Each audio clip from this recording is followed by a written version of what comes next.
Hey, so this lesson is the unit introduction for our civil rights unit that covers from 1955 through 1975.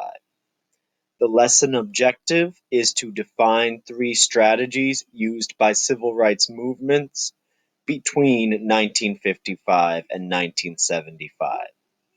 In this lesson, we will define civil rights and intersectionality, define radical action, coalition building, and legal action.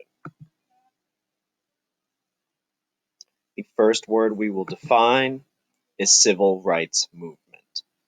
This was the fight to get all Americans equal rights.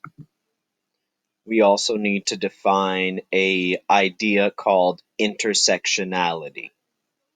That is the idea that a person's life story can exist at the meeting point of two or more historical trends or events.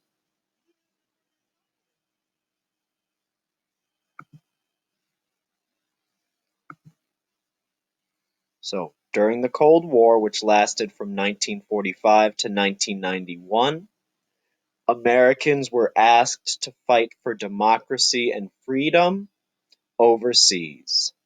Many Americans asked why they should fight for democracy overseas while receiving unequal treatment at home. They created civil rights organizations to fight for equality using a variety of tactics. Radical action was one of these tactics. It is direct action which challenged social norms.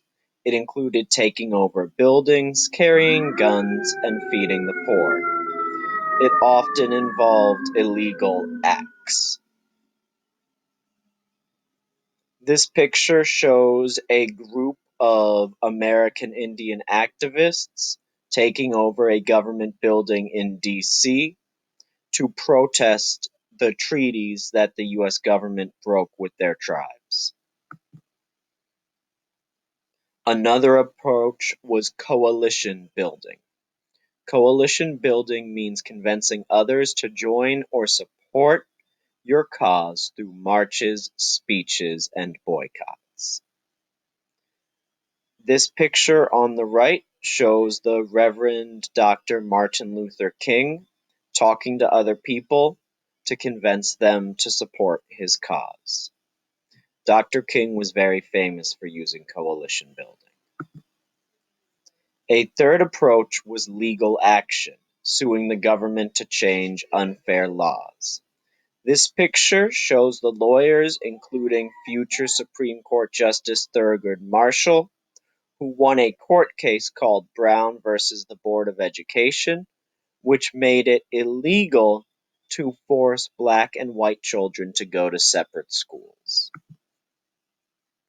Many groups used a combination of the three strategies outlined above. All right, that is it for this lesson. I hope it was helpful.